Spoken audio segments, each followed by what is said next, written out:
d'Afrique, membre du réseau Thinking Africa, bonjour. Bienvenue sur Correct TV pour cette nouvelle interview. Nous recevons aujourd'hui le professeur Francis Akindes, professeur de sociologie à l'université Alassane Ouattara de Côte d'Ivoire.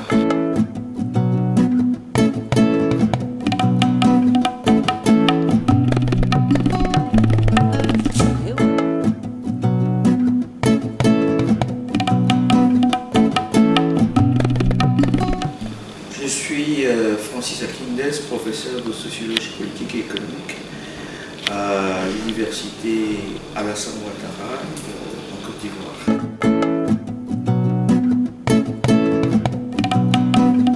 L'idéal est qu'une université ait un agenda de recherche, comme vous le dites, ce qui suppose que les pouvoirs publics fassent des demandes de recherche, fassent des offres de recherche, ou si vous voulez, demande aux universités de faire de la recherche sur des préoccupations qui sont les leurs. Or, ce n'est pas souvent le cas. Évidemment, s'il n'y a pas de demande de recherche, il saurait y avoir d'agenda vraiment de recherche dans les universités. Dans les universités en ce moment, on fait beaucoup plus d'enseignement que de recherche. Alors, chaque chercheur essaye d'organiser sa politique de recherche comme il le peut, avec des partenariats extérieurs, parce que toute recherche a besoin d'argent. Et qui dit argent, quand on n'en trouve pas dans le pays, il faut aller chercher à l'extérieur. Ça suppose que vous entriez dans des réseaux et que vous montiez des programmes ensemble, que vous mutualiser vos capacités pour répondre à des appels d'offres internationaux. Donc finalement, je peux dire qu'il n'y a pas d'agenda de recherche dans les universités, il n'y a que des programmes de recherche exercés par les chercheurs sur différentes thématiques, et c'est peut-être le cumul de ces programmes qui finit par tenir lieu de, je ne dirais pas d'agenda, mais de corpus de recherche pour chaque université.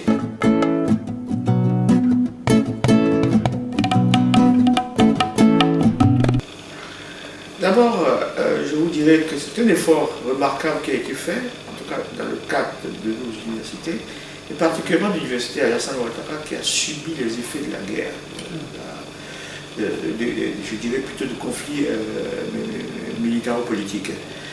Parce qu'il y a une partie du campus qui était complètement détruite, et bien, il y a un effort remarquable qui a été fait par les pouvoirs publics, un effort de reconstruction.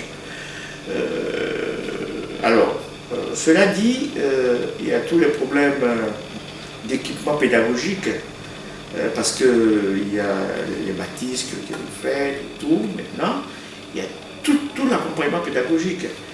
Les programmes, les curricula à revoir, ça n'a pas été vraiment revu.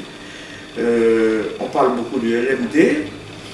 On a, au lieu d'évoluer progressivement dans le LMD, on y a basculé intégralement et on patauge. Surtout que nous avons maintenant compris à la sortie de crise, que la jeunesse déprimée est une partie de la crise et que cette jeunesse avait besoin d'être prise en compte. Il fallait donner de l'espoir à cette jeunesse. Or, le premier espoir, la première possibilité de donner un espoir à la jeunesse, c'est de l'éduquer mieux, au sens anglais du terme, c'est de la former, de lui donner les compétences afin qu'elle puisse se positionner sur le marché du travail et ait ainsi accès à un revenu par le fait que la société crée de la richesse. Alors l'école, dans ce cas, a un rôle fondamental. Mais si l'école ne se donne pas les moyens, ou n'a pas les moyens de réaliser cette ambition, eh ben, c'est une école qui est dans la société, mais ne sert pas à la société. Et ça, c'est un gros risque que nous faisons courir à la société. Alors, pour revenir à votre question initiale, travaillons-nous dans les meilleures conditions, conditions relativement bonnes, il y a des bureaux qui ont été refaits, même si ce n'est pas suffisant, mais le fond, c'est-à-dire l'outillage pédagogique, les laboratoires, les bibliothèques, le Wi-Fi par exemple, tout ça vient à manquer. Et ça m'amène à dire que les conditions ne sont pas les meilleures. Surtout si on se promet d'être émergent. On émerge avec les hommes. Voilà. Donc c'est les hommes qui vont créer la richesse, et c'est les hommes qui, à travers la transformation qualitative de leur vie, sont les preuves vivantes d'une économie qui émerge parce que leurs conditions de vie également changent.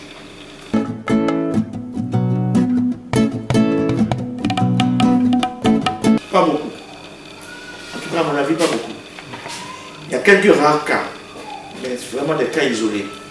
Parce qu'on a l'impression que les pouvoirs publics craignent le monde académique, et le monde académique aussi entretient un discours que les pouvoirs publics ne comprennent pas. C'est deux univers complètement qui ne se côtoient pas, qui se regardent presque en chien de faïence, je dirais. Alors que logiquement, elles devraient pouvoir coopérer, collaborer. Parce que les pouvoirs publics ont parfois des besoins en matière de réflexion stratégique. Les pouvoirs publics décident dans l'urgence. Ils ont besoin en back-office de gens qui assument la dimension réflexion et qui leur font des propositions. Mais si ils doivent réfléchir en même temps qu'ils décident, il y a toutes les chances que l'urgence finisse par prendre le pas et qu'ils décident mal. Donc on paye des gens commis à la réflexion qui finalement ne sont pas utilisés à la réflexion. Ça coûte très cher de payer l'université, le fonctionnement des centres de recherche, pour qu'elles ne soient pas utilisées. C'est vraiment dommage.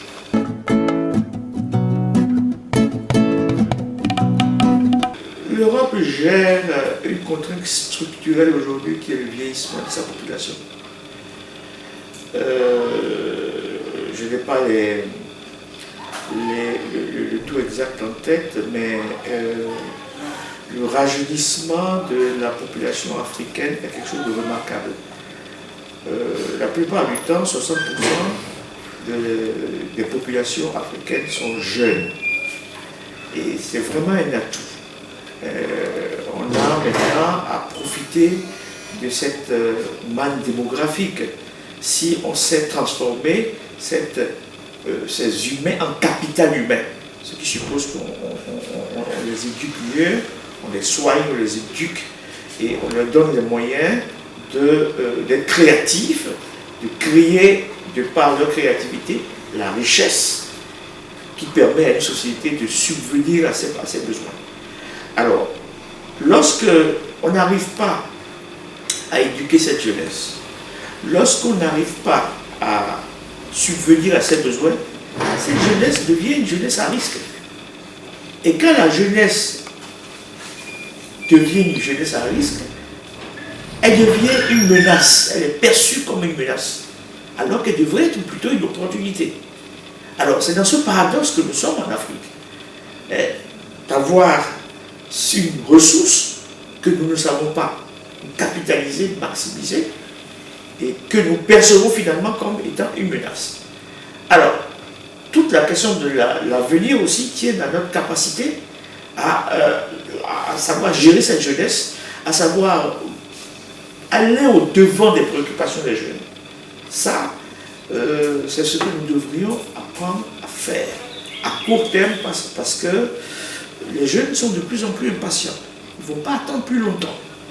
Et il faut rompre avec ce sentiment de rupture intergénérationnelle. Tout se passe comme si les aînés n'ont plus de projet pour les cadets.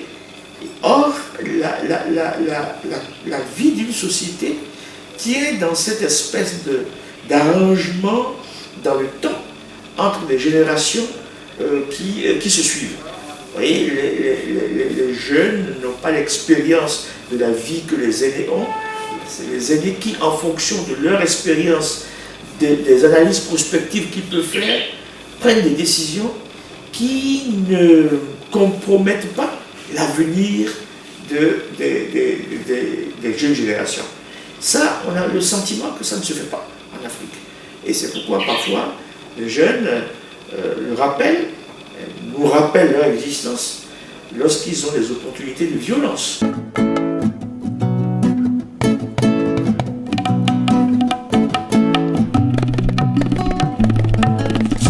Ça paraît contradictoire, mais le mot violence, généralement quand on l'utilise, les gens ont tendance à vouloir convoquer la morale. Oui, c'est pas bien d'être violent, on prescrit généralement la non-violence, mais lorsqu'on regarde l'histoire des sociétés, la violence a été structurelle. L'histoire même de l'humanité, au l'histoire de l'Europe, de grandes guerres, et avant ça, beaucoup de violence dans l'histoire, et même dans l'histoire des pays africains. Dans les relations même interhumaines, la violence ponctue les relations interhumaines. Alors, pourquoi je parle de réinvention du choix de la violence? On a vu une société ivoirienne qui a basculé, je ne dirais pas basculé, qui a évolué progressivement avec la violence. Jusque dans les années 90.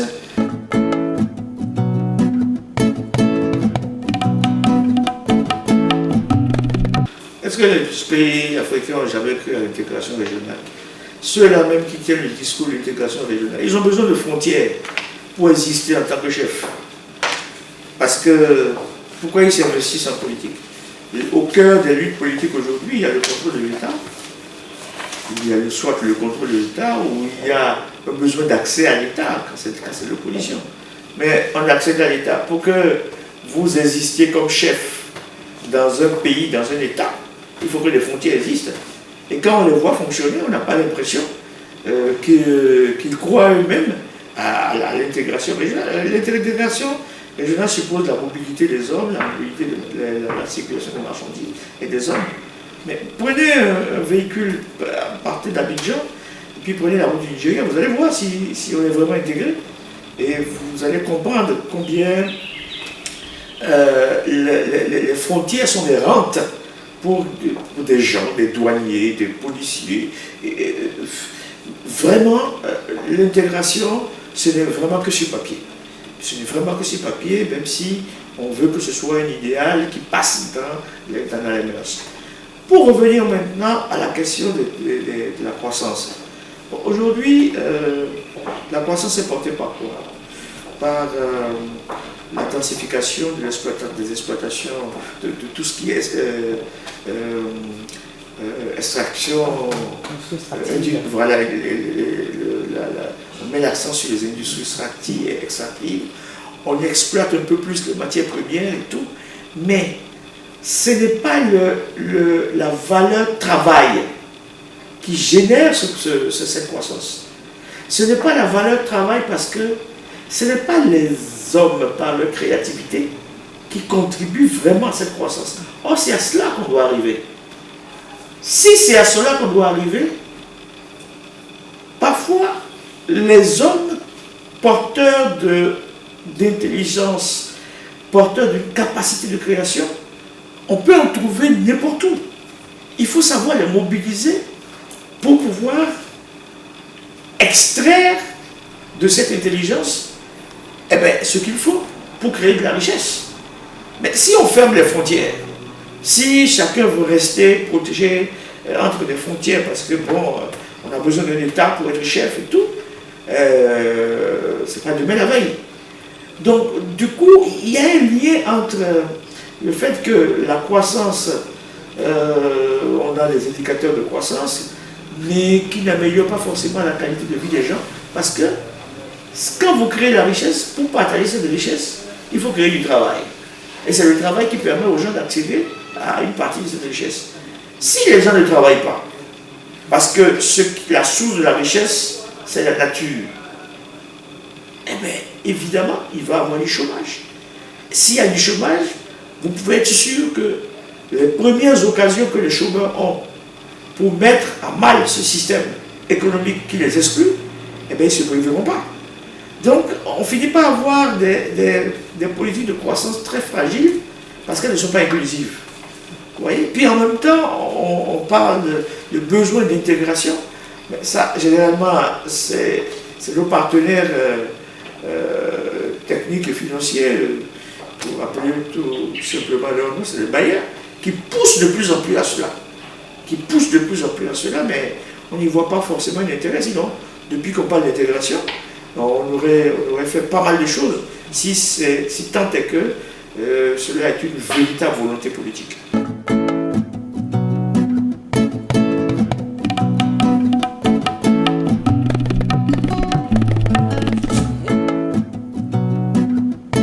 Ce sont les nouvelles utopies que les pays africains se donnent pour continuer d'exister. C'est bien d'avoir des utopies. Il n'y a pas de société qui puisse fonctionner sans utopie. Le concept d'émergence est devenu un concept qui galvanise, ou autour duquel on essaie de galvaniser. Mais les pays ont des potentiels complètement différents face à l'émergence. Un pays comme la Côte d'Ivoire a beaucoup d'atouts. Parce que même la crise n'a pas entamé ses fondamentaux. Et il y a quand même aujourd'hui un leader qui sur cette question-là, a une vision. Il sait comment tirer de la manière dont le monde évolue le potentiel qu'il faut pour faire redémarrer un pays qui a connu vraiment pas mal de problèmes sur un certain nombre d'années. Même si aujourd'hui, sur le volet politique-social, sa politique paraît faible. Je comprends totalement pourquoi on a mis l'accent sur les infrastructures. Vous ne pouvez pas faire du développement si vous n'avez pas réglé les problèmes fondamentaux en termes d'infrastructures. Et c'est ce qu'ils essaient de faire depuis 4 ans, je dirais. C'est ce qu'ils essayent de faire. Évidemment, ils mobilisent des compétences, des technologies qui viennent d'ailleurs. À partir du moment où vous mobilisez des technologies, des compétences qui viennent d'ailleurs, vous payez cette technologie, vous payez cette compétence, l'argent sort. Vous avez des équipements, mais il n'y a pas de redistribution de cette richesse dans le pays. C'est pourquoi on entend souvent, par exemple, dans un pays comme la Côte d'Ivoire, oui, il y a la croissance, il y a les infrastructures, mais c'est pas goudron, c'est pas pont, on mange. Mais il faut quand même que ce pont, ces routes existent pour qu'on puisse continuer à créer la richesse. Si on ne fait pas les routes, comment, quand on va produire le café, le cacao, les verres, du coton, comment acheminer ces produits vers le port? Si on ne résout pas le problème si on ne structure pas les marchés, si on ne se dote pas de cette nourriture, si on ne résout pas les problèmes d'énergie, comment est-ce qu'on va pouvoir créer cette richesse? Généralement, dans les pays africains, on parle beaucoup de redistribution, mais on ne se pose pas vraiment des questions sur comment créer la richesse à redistribuer. Pour redistribuer, il faut avoir de la richesse. Pour redistribuer, il faut avoir quelque chose à redistribuer. Donc, comment créer cette richesse? Évidemment, ça passe par des investissements, ça passe par des infrastructures, ça passe par des politiques économiques cohérentes, ça passe par la gouvernance. Ça, c'est des problèmes que nous avons encore, parce que la manière dont nous gérons les États n'est pas du tout favorable à une gouvernance capable de porter une politique de croissance sur la durée. Ça, nous devons apprendre à nous améliorer sur ce registre. Sinon, l'idéal d'émergence, elle n'est pas aussi mauvaise que ça, mais il faut qu'on se crée les conditions pour effectivement émerger, parce qu'on parle d'émergence, pourquoi? Parce qu'on a vu des pays récemment pauvres et qui s'en sortent, au point même d'inquiéter l'Europe donneuse de leçons.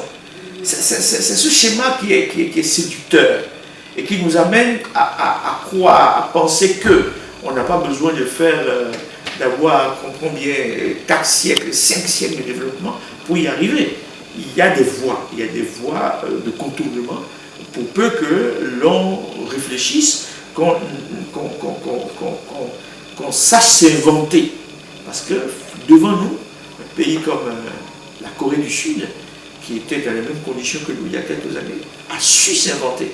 Mais au cœur de cette auto-invention, il y a la place des humains, il y a la place de l'éducation qui est centrale.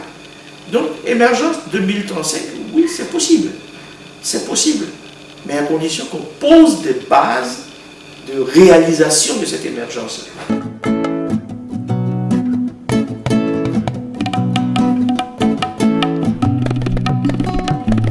D'abord, il ne saurait avoir de développement durable sans paix. La paix est la condition du développement durable. Pour qu'il y ait une paix durable, il faut qu'il y ait une justice. Justice économique, c'est-à-dire justice dans la répartition des richesses quand l'on en crée. Justice sociale, que les biens communs soient équitables, soient à la disposition de tous et équitablement répartis. Justice politique, possibilité de participation à la vie politique pour tous. Si les conditions de justice ne sont pas respectées, la paix ne peut jamais être au rendez-vous. Et de fait, le développement s'en trouve compromis. Qu'est-ce qui se passe aujourd'hui dans les pays africains?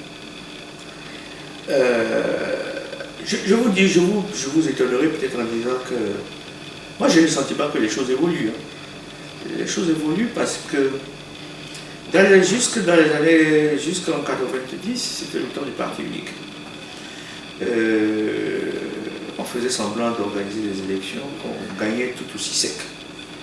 Les résultats étaient connus d'avance. Et puis en 90, il y a eu cette espèce d'aggiornamento, avec des conférences nationales par ici, des remises en cause de l'ordre social et politique par là. Le multipartisme est devenu une réalité. Mais les acteurs ou ceux qui contrôlent le pouvoir tentent toujours de contourner les règles du jeu, soit en modifiant les constitutions, soit en créant des situations plutôt favorables au renouvellement de leur propre pouvoir. Voyez-vous, aujourd'hui, il y a des velléités de modification de constitution. Et il y a des velléités de contrôle continu du pouvoir, mais c'est de plus en plus difficile. Et l'on a vu l'expérience du Sénégal, il ne faut pas l'oublier, comment Ouad a été mis en échec par les jeunes, ensuite l'expérience du Burkina, les mêmes jeunes, le Burundi il est passé en force mais n'est pas sûr de rester pour longtemps. Le Congo en ce moment est dans une zone de turbulence. Vous voyez, donc le modèle de la modification des constitutions s'épuise. Qu'est-ce qui va être le prochain modèle? En fait, il y a quelques années, les urnes volaient sur les rivières. Personne ne croyait aux élections. Maintenant, tout le monde sait que à la limite, plus personne ne peut contourner les élections, mais on veut voir comment on peut manipuler les élections. Et vous voyez, les possibilités de manipulation s'amenuisent. On est dans le virage des tentatives de modification de constitution. Et vous voyez, ça devient de plus en plus difficile. C'est en cela que moi je vois les évolutions. La démocratie ne s'acquiert pas facilement. C'est le résultat de longues luttes, même dans l'histoire de ceux qui l'ont créé, dans l'histoire de l'Occident. Il ne faut pas croire. La démocratie, le bénéfice de la démocratie a été le résultat de longues luttes. On ne peut pas éviter cette lutte, on ne peut pas éviter les morts qu'il faut pour ça. Même si on doit éviter d'en avoir, mais la liberté a un coût, que toute société doit savoir payer, quoi. Maintenant, c'est comment faire pour amoindrir ce coût. C'est cela, toutes les politiques de cohésion, toutes les politiques de gouvernance pour éviter le basculement de la violence, pour maîtriser la violence. Et ça, je pense que l'Afrique suit son cours.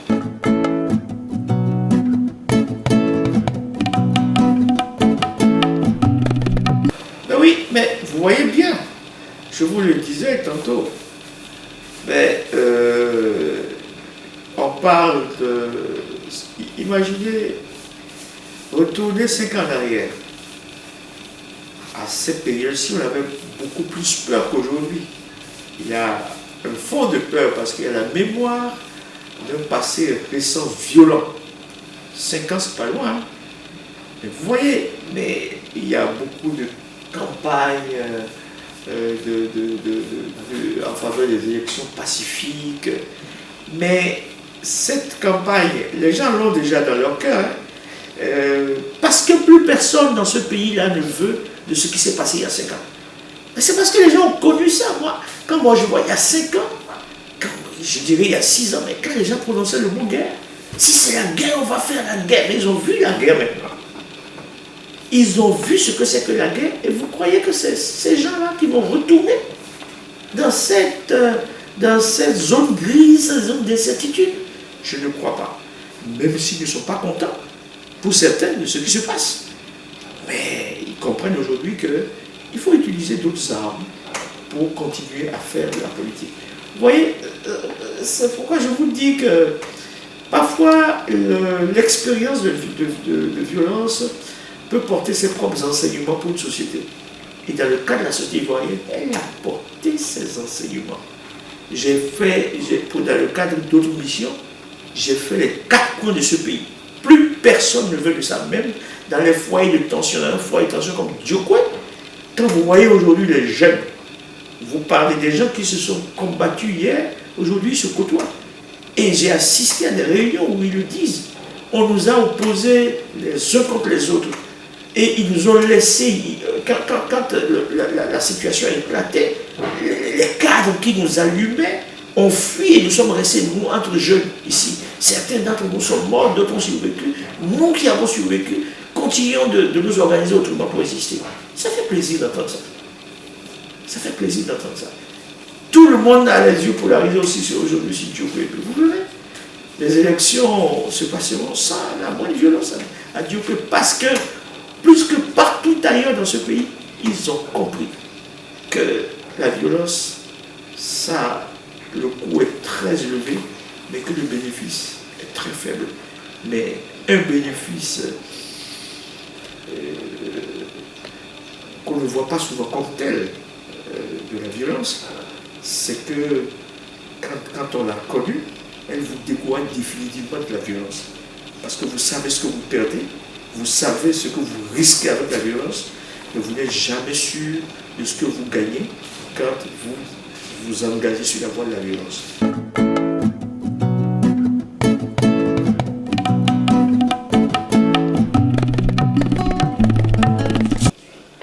D'abord, la commission de dialogue, vérité et réconciliation, j'ai été surpris par le fait qu'on mette un politique. Une commission de dialogue, vérité et réconciliation met un homme neutre. Vous pouvez le lire dans l'histoire. Alors, on met quelqu'un qu'on sait qui lui-même a des ambitions politiques. Donc le jeu est pipé dès le départ. Or, il y a 2 choses.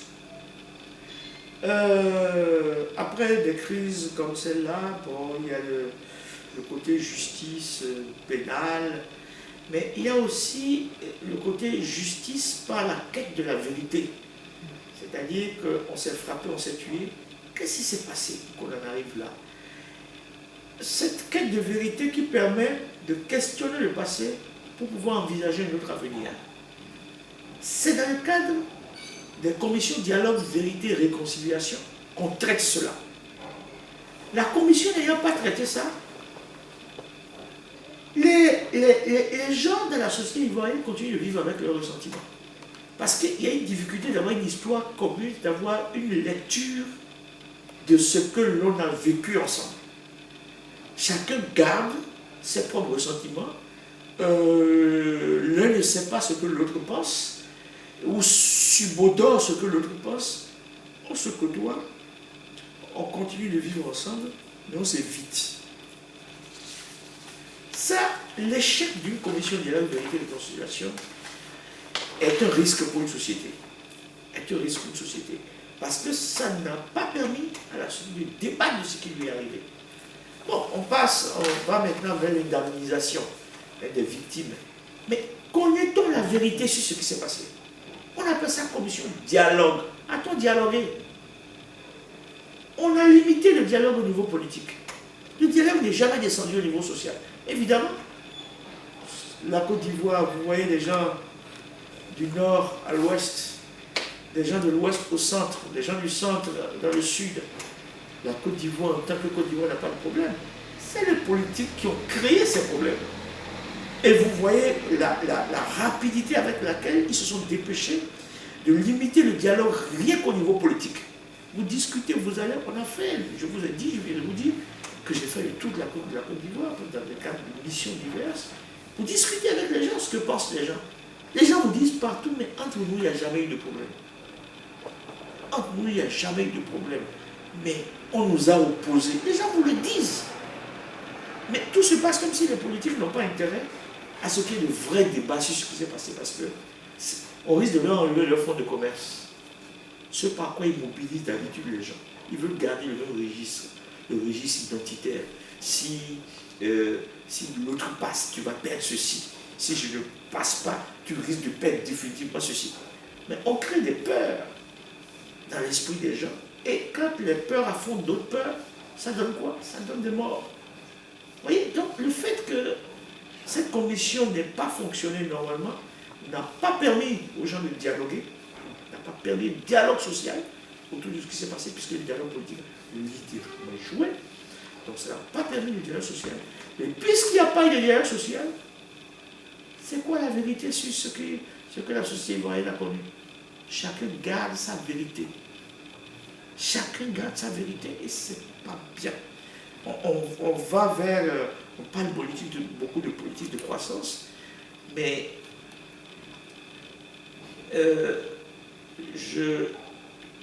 Pierre Perfit, un historien a écrit un bouquin dont le titre est suffisamment évocateur, Une société de confiance. On bâtit tout avec la confiance. Quand on vous donne un chèque, quand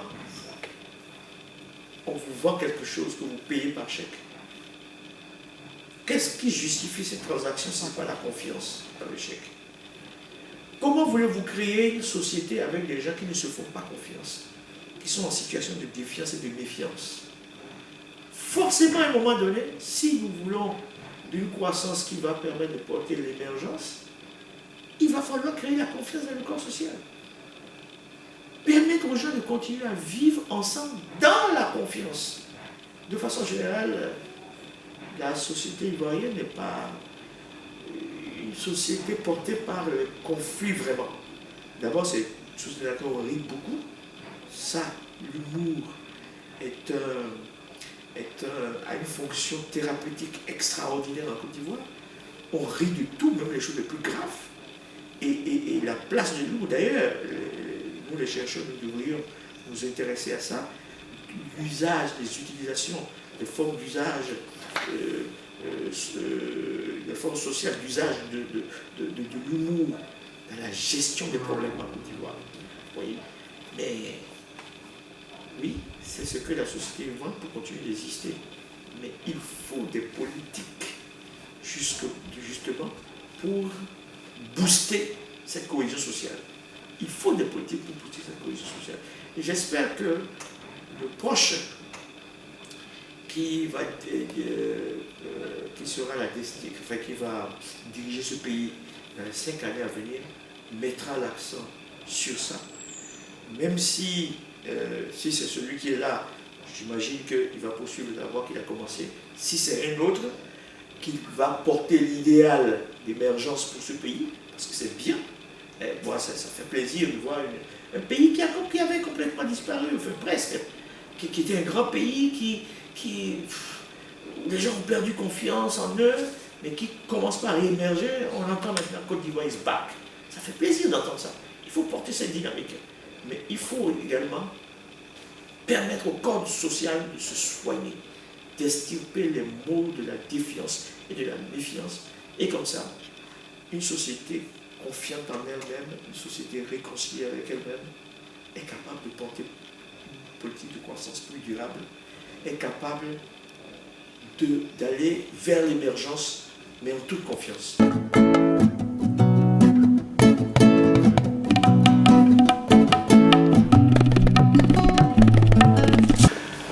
Alors, dans cet article, ce sur quoi j'essaie de mettre l'accent, c'est le sentiment de normalisation.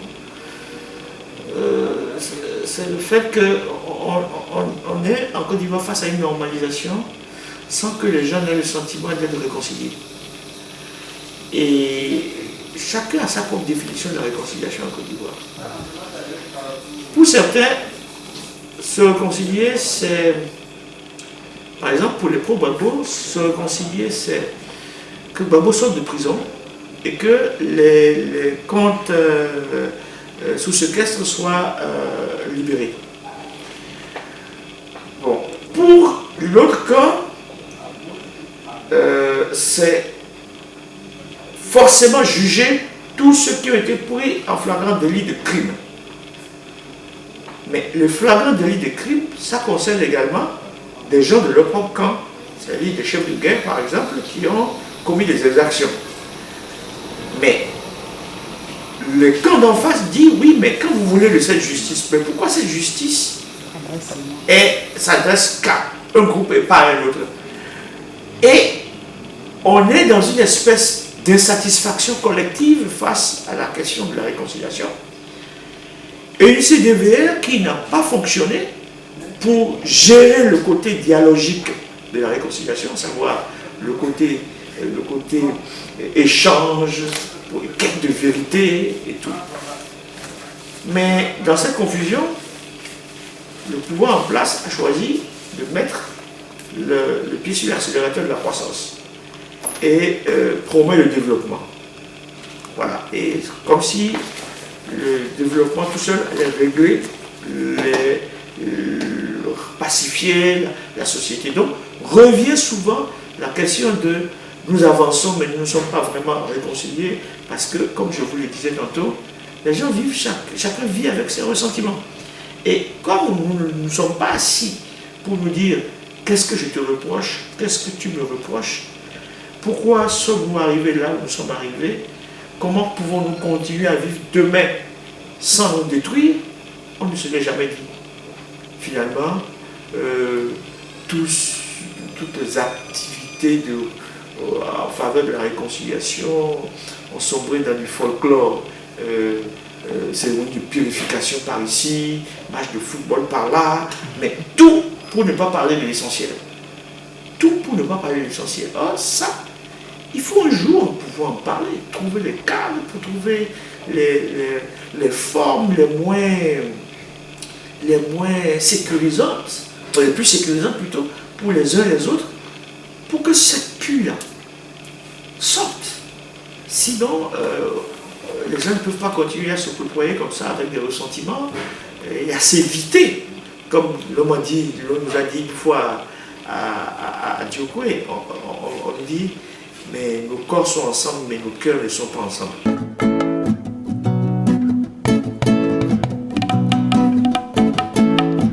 Juste une phrase, il faut l'éduquer, il faut lui donner les compétences pour qu'elle profite elle-même des compétences qu'elle a acquises par le fait de pouvoir s'auto-employer ou être employée, accéder à des revenus. Cette compétence peut également profiter à la société parce que ça participe à la création de la richesse et ça participe de façon générale à la paix. Parce que lorsque tous et chacun nous réussissons à subvenir à nos besoins, nous n'avons plus cet élan, cette tendance à réveiller l'instinct de mort en nous. Donner la chance aux jeunes, leur donner les chances, leur donner les possibilités d'exister en tant qu'homme, en tant qu'humain, parce qu'ils arrivent à résoudre leurs propres besoins, c'est aussi une forme de pacification de la société. Merci professeur pour l'entretien. Merci de m'avoir reçu. Chers amis, merci de nous avoir suivis. Nous sommes au thème de notre interview avec le professeur Akindes. Nous espérons que les sujets abordés vous ont autant passionné que nous. Merci de nous avoir suivis et à bientôt.